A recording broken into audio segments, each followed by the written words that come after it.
Hello, hello. Hello. So, humans and the dimensions, right? What dimensions? What are they?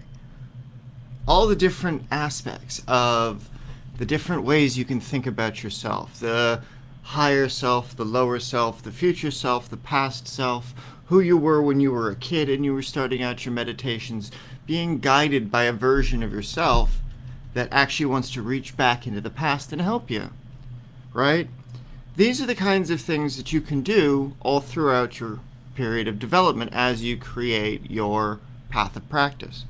So I remember when I was younger that in my bedroom in high school there was the mirror sliding glass doors, right? So I set up my little ring of candles and I would meditate with my hand on the glass. And I'm like, okay, if magic and the soul and all of these things are connected, then how can I connect to the part of me that knows the magic that I don't know now, right? And so that's how I started on this. I started on coming up with ways to summon power from my future self. The version of me that would always have magic and that would always be made of the energies that are part of the world that we make up. So we begin with the state of darkness, right? When you close your eyes and you just see nothing but the blackness of no light coming in, right? So you have that. That's your starting place. Then you have your life, which is your awareness within that blackness. Then you have this world that you can still feel with your hands, your body, and such like that. Then it moves into the death. Okay, now you have your spirit, you existing regardless of the body that you're in, regardless of the life that you are currently living. And that allows you to tap into the underworld, or in this case, the other world, in the mirror dimensions or in the future places, right? And that gives you the means by which you can work with your spirit. It allows you to create the gates of projection so that you can go into the mirror plane. And if you ever face two mirrors together, that creates an infinite corridor, right? Because each mirror creates a gateway, and through that gateway you can send your consciousness. So as you go through those and as you work with it, you look for the different aspects of the world that you want to enter into based on which path of the mirror, which door in the mirror you're going through. Are you going 5 in to the right? Are you going 15 in to the left? Like, it just depends on what it is you want to do. And so as you go through this, and as you go and you figure out, okay, well, what does the reflection of that world look like? If I'm going into a world where the divine has not divided itself, so this is going to be one of the Klipothic spheres, and I'm going to go look for everything that is to do with vampirism, right? I'm going to look for all of the methods by which it becomes non-viable for sustaining life, and I'm going to figure out how does it become viable for sustaining life? How does those techniques go towards extension of life or go towards the application of sorcery or magic without being a cause of corruption, without being something dark and twisted, right? The same way if I would go to look for power, right? Or if I would look for the way of the elemental world and its connections, what would it be? What does that look like, right? How do I get there? Using a scrying bowl, using a mirror, you can do this. And so creating the gateways of power allows you to do that. And I'll get into the different gates in another section. But going through all of the different opportunities for what is to be studied, what can be studied, right? So you have the mind's eye, which can see and imagine. It can do the questions of, I wonder what would happen if, I wonder what would happen as if, then if, right? So that the dualities of expression show that the flow between the various states and the relationship of those primal forces gives you a means to study the interaction between those conditions as the fixed anchors can handle the flow of energy. So when you're using the alchemical anchoring mediums and you're working with those in order to stabilize the current of magic that you're working on, you can open up a space temporarily between the life and the death state of something, so that way when you go to work on it, you're minutely selecting those particular energies through which you can make some conjurations occur. so that you can have the light aspect of the spirit or the dark aspect of the spirit, or you can have the light aspect of the time or the dark aspect of the mind, and you can have life in its light or dark state depending on what it is you're doing. And so as you do that, the more overlap you have, those are going to be the overlays in your period. If you're building out an array, that would be the overlapping circles of the wheel of life, right? You have different spheres that are coming together to stack up to create the pattern of sacred geometry. So it becomes energy overlays. The world over here overlapping with this world over here creates those flowers of life, those worlds through which you can create gateways and open up into. So as you move through the higher and the lower states of each place, you can divide out what is the heaven state, what is the hell state, what is, if it is in perfect unity and it is perfectly balanced and it is perfectly aligned and attuned, you have the means by which you can conjure its heaven. Whereas if you have the hell state, whereas that heaven state has become too corrupted because the divine never divided itself out to let you experience that state without it, right? And so by not being there, by not having that state where the divine is, it allows for the individual to have free will, but it also generates corruption. And then it goes into the dark aspects of if it only is like this, if there is nothing else other than everything taken to extremes. So heaven can quite literally become hell depending on the extremes of your understanding. So that when you conjure up the firmaments, you conjure the land itself to hold the energy, you open the gateway, and the circle becomes the portal through which that gateway energy is anchored onto this world.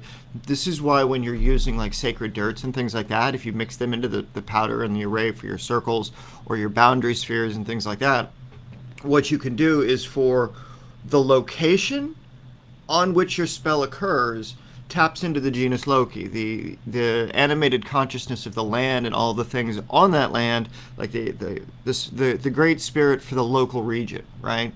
So all the minerals, all the trees, all the small animals, all the birds, all the plants, all the people that live and die in that small location, that's the representative of the genus Loki. In certain traditions, they call it a wight, right? W-H-I-G-H-T. Or W-I-G-H-T, right? So when you're interacting with the wight, the land spirit, it's the thing that connects to the center of the earth. Through it, you can tap into the ley lines, you can tap into the nexus points, you can tap into the terrestrial powers.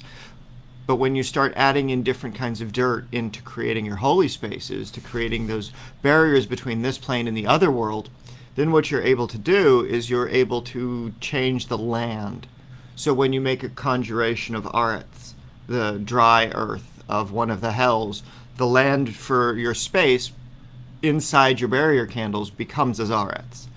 So when you are summoning down the energies from the demons of that sphere, they have a land in which they can exist temporarily. So you're creating a space for those energies to come where they won't be corrupted, right? This is why you create a summoning circle, is because it's basically like creating a airlock between this plane and the other, right? So while your words and your vibrations and everything and your consciousness can be shared across that boundary, the stuff inside the boundary doesn't become corrupted by the world that is. So you change the world in small form so that way change the world in small form so that way your interaction with the consciousness when you're creating evocations allows you to create that space between here and there, so that way you don't have to worry about it going screwy on you. Otherwise, you have to make concessions for the world, and that takes a lot more energy. That requires you to have to build a puppet, or that requires you to have a medium as a proxy, like somebody who's standing there mounting the spirit for you, or you have to call it into your consciousness, which can be dangerous if you don't have the means to separate your consciousness between that entity and yourself. So as you go through these things and you consider the words of power, when one speaks to command the heavens, the earth, and all below, then this is the means by which the work is based, when spoken from the soul. A word has the ability to draw out the emotions from the intended, and thereby affect the reality in accordance with the will of the speaker. Words are formed from the sounds emanating as the pronunciable syllables by the throat and its motions to express the inner will to the outer worlds. All words being names for the nature of things, specific tasks, and the states of being, and the variations of such music, words, chanting, and such stem from the flesh merging with the soul and the breath of life, the will made flesh and the spirit made manifest when they are brought together in combination. They do more than become a form of thought, but an expression of the true nature of the speaker, calling out to the essence of the thing being spoken to and creating within it a response to the thing by which was uttered, and then demonstrating the law of cause and effort, or cause and effect, right? So the words of power based on the syllables spoken to the spirit that affect the thing when the root of the word is spoken aloud allows the word spoken to come into the mind, and that bridges the physical and mental planes to affect the full essence of the thing being spoken to them aloud, which causes a greater effect than what's desired. So that essentially means that the reason why I do stuff with sales training and the reason why I do stuff with business training, right, and creating from those opportunities for people is because through those applications of controlling your words and getting your words to cause specific interactions with people, you can start studying the effect of what happens when you start doing those in ritual processes, when you start dealing with the intangible spirits. So while you speak life into somebody's business, giving them the means or giving them the power or giving them the transformation or giving them the connective thought, you have at your disposal the resources available to being able to push them further, move them deeper, right? So that as we create our communities, as we create our businesses, you have the tripart division of what happens. You've got the religious community, you've got the professional community, and you've got the care facilities, right? So that you've got something that can handle all three states of your being, right? Your physical body can be taken care of, your professional application of your purpose can be walked out, and your spiritual truths can be pursued, right? So this is why that kind of study is super important. So that way, you know, you're still following through with understanding that the law of incarnation is that no spirit shall enter this world without taking on the form of one born of this world, or be it animal or human. So any spirit or force that originates off this world, choosing to enter this world, may do so by the following means as it incarnates into mortal flesh, right? So like if you're dealing with a spirit pact and you want to deal with something that's inside you, or that you feel drawn to bringing into this world, what it is you're doing and how it is you're doing it can allow for a bloodline transmission, a like-to-like energy connection, right? Your DNA and its energy become entwined. It becomes as if it was one. So that way, if you have kids, if you have the generations of grandchildren and things like that, when you start dealing with spirits, it becomes lineage magic. They become the patron guardians of the ancestral line that you're creating. So that as you work with those spirits, or as you work with those energy forces that are bigger or deeper than yourself, you're connecting them to your family line by working with them. You're connecting them to the people that can eventually give birth to those spirits, so that when you are creating connection to the phantasmagoria, those intangible spirits that have no body, that have never been a body, they could eventually have one as you go through the process, as you work with those spirits, so that those can incarnate into flesh and have a chance to live on this planet, or on any planet that's habitable when the human species gets there, right? So once we get to be a traveling species, then it'll just depend on which planet they want to have an affinity towards. Then that particular soul's migration patterns change up, because you don't have to be limited to just to one Earth. You can be born into any myriad of the Earths that exists. It's just the way that the soul travels, the way that your spirit interacts, and like-to-like frequencies. So there's a reason why you would conjure up those spirits, is because those are already connected to you in some future state. Those are already future incarnations or future attachments to your lineage that you're recalling now through time. It's the disembodied form while those beings sleep and dream in the future you are interacting with the dreaming mind of future children, right? Or you are the future child of something that came before, right? So that there is a constant loop going from the past to the future, and that we as humans are the intermediaries of that in our time of life. During the period when we have our life, we have our birth and we have our death, and that string in between.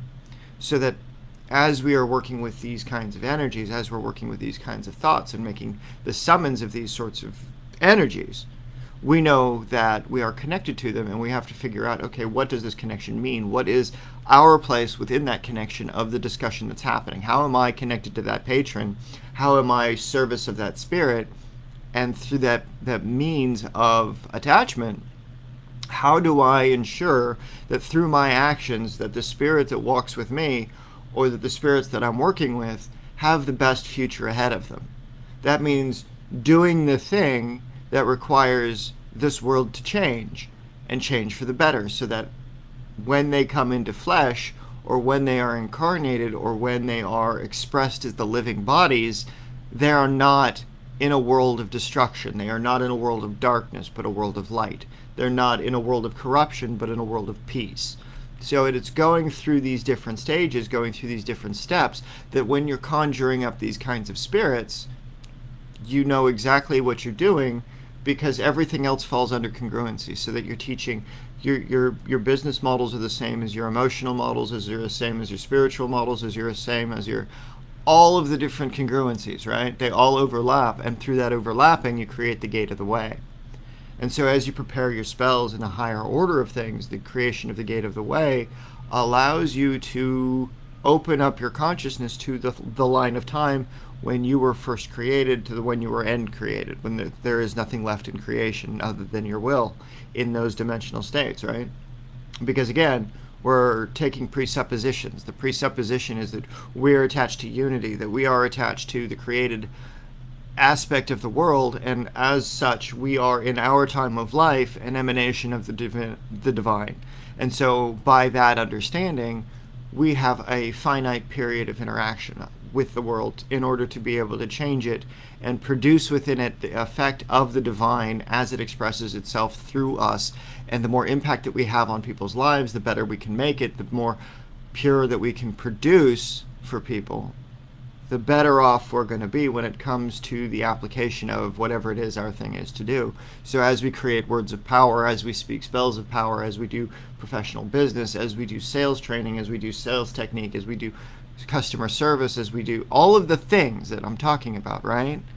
All of it is a congruent operation between our soul, its flesh, and the application of the future of whatever it is that we're going to come in contact with. So that way there is a congruent flow, and you can separate out anything that is not part of your flow, your unity, your being, and understand that it is an intrusive consciousness. It is something that is not in your own mind that you're working with, so therefore you can interact with it safely because you know where you start and you stop. So that way, if you have to put your consciousness into a scrying bowl or into one of the black mirrors or into any of the gates that I'll be discussing in a future video, that you have that means of interaction and application so that you can safely say, I know where I stand, and I know where that thing stands, and I know that eventually that thing is going to need to have a body of its own. And so how do I give it the body that's best? How do I create for it the best conditions under which it can be operational, right?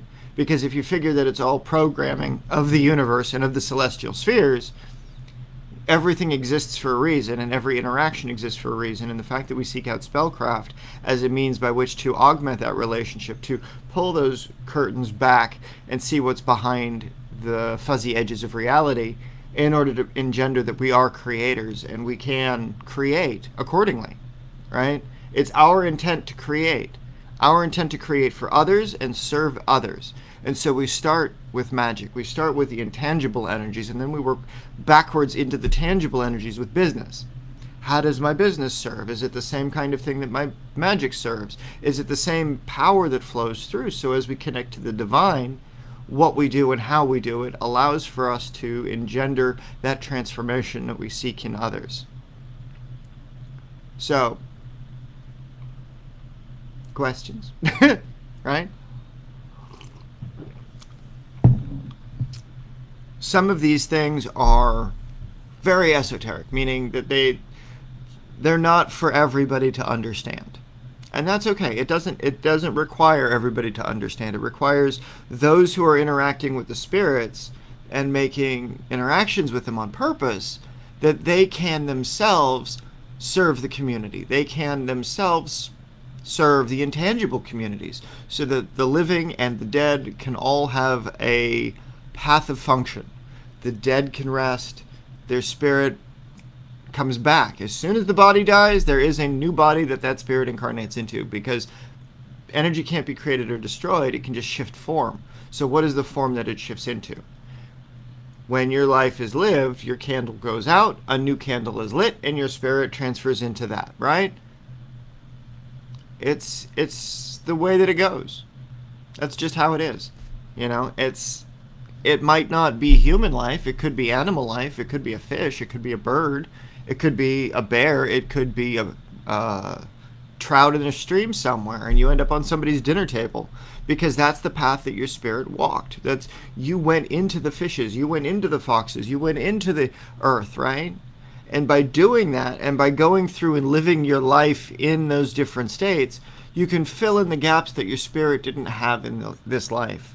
So if you're going through and you're doing the shamanic inversion, where you are relinquishing your flesh for a temporary period and entering into the spirit body of another animal, living for a time as if you were a deer, a bear, a moose, a sloth, a fox, whatever it is, right? And you're going and you're projecting into those states, you're learning the ways that those spirits interact peacefully with the environment around them, what conditions they're subject to, what fears they have, what hopes they have, what purpose they have in relation to the balance of nature. Like the beavers help create the streams, which help dam the fishes, so that there's a breeding ground safely for fishes, or that there's no floodplains. Like everything in nature is built upon a sustainability thing, right? Nature perpetuates itself in the best possible way, so that all things within nature can survive. It's the human body and the human action where we don't work on nature the same way. We interact on nature, we don't work with nature. So as we create and as we are creating, we have to be very careful that what we do interacts with nature in a positive way. So this is why I say we have to aim at congruency, because if we try to start doing stuff that's outside of our behavior patterns, then we're running a dangerous course. Quite simply, you're risking the path of corruption. Because what you need to do, why you need to do it, how you do it, who you serve, how they're served, and what they do with the things that you're serving them on, all of those things matter. At the end of the day, all of that stuff really does matter, because it's all interconnected. We are all going to live and die by our communal actions. And if you're watching the news, then yesterday, Vancouver Island, or the city of Vancouver up in Canada, all the roads leading into it got washed away because of floods. There is no land way to get into that city right now, because of the damage of the ecosystem. And this is just the beginning, and it's going to get so much worse. And so working with the spirits of the land, balancing the spirits of the land, feeding the spirits of the land, digging the hole, putting the fruit in, putting the vegetables in, putting an offering in there, covering it back up, so that the land can have back some of the energy that we take from it, that we have an intentional gift back to it, right? So that new orders of life can grow, so that new fertility can come about. Because otherwise we just take and take and take, and there's no reciprocal bond between us and the world that we live on. And that becomes corruptive, and that becomes unstable, and that becomes finite, instead of the infinite nature, which constantly seeks to produce life. And if humans weren't on this planet, would have continued to sustain life. Animals would go through their various cycles, and they would grow, and they would live, and they would die, and they would just be animals, right? Never needing to go inside, never needing to mine, never needing to go outside of their path, right? The fish will always do the things a fish will do. The bear will always do the things a bear will do. The stags and the deer will always do what they do, right? They don't need humans for that. Nature does that. They're able to do that in nature. When we bring energies into this planet, we are doing things that nature would otherwise do, but we're doing it through our effect. We're doing it because of our connection to those spirits, our future or past entrainment of that energy that we're looking to reconcile in some form, so that as we work with the past or as we work with the future, that line of connection between us and those spirits and that soul and your soul is not something that's to be disregarded as evil. It's not something to be disregarded as fearful. It's not something to be denied. It's something to be embraced and worked with and cultivated. Because if you can cultivate a relationship with it, if you can gain understanding from it, you don't have fear of it. You don't have to worry that it's going to do you wrong, because you understand that it is you. You wouldn't screw yourself. You're just trying to help yourself from a future state in time where you had already started out on those processes. You have already worked with the spirit that already passed from one life into the other, or it's in between life. And so you're calling back the spirit of yourself that was on your deathbed, so that way it can be your holy guide, right? Because it knows your path of life. And so by it knowing your path of life, it can guide you on a better form of life, so that way by the time that you're done with life, that spirit no longer exists in the way that it was, and you have a new spirit. And so you create yourself anew. Therefore, that one fades away. That one no longer is necessary. That one dissipates, and this new one comes about. And so as you go through and as you're changing out your perspectives, there's different ways that you can do it.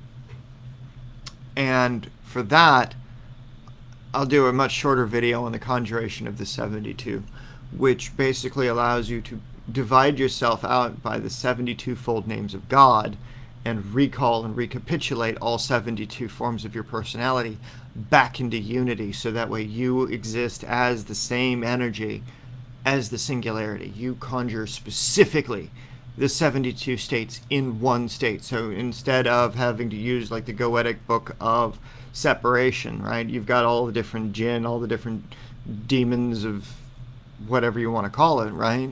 You can take on and divide your own soul. You can take on the energy of that capacity yourself. So when you're working with those energy states, you become that emanation.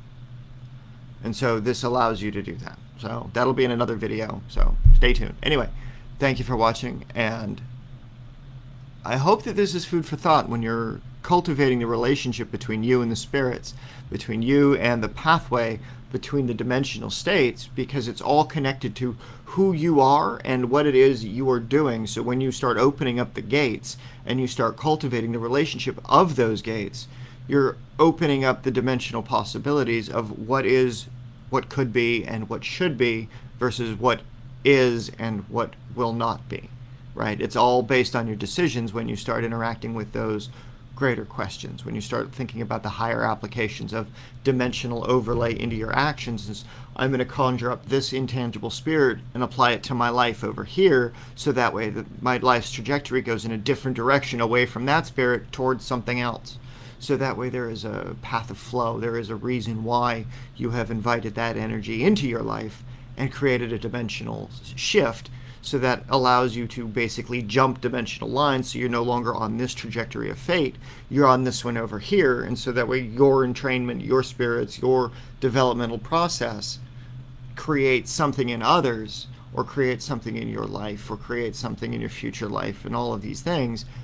That is an extension of the dimensional thought which you had, because you were calling on a higher form of yourself, or a future form of yourself, or a past form of yourself, in order to be able to get you the resources that you need in order to move forward.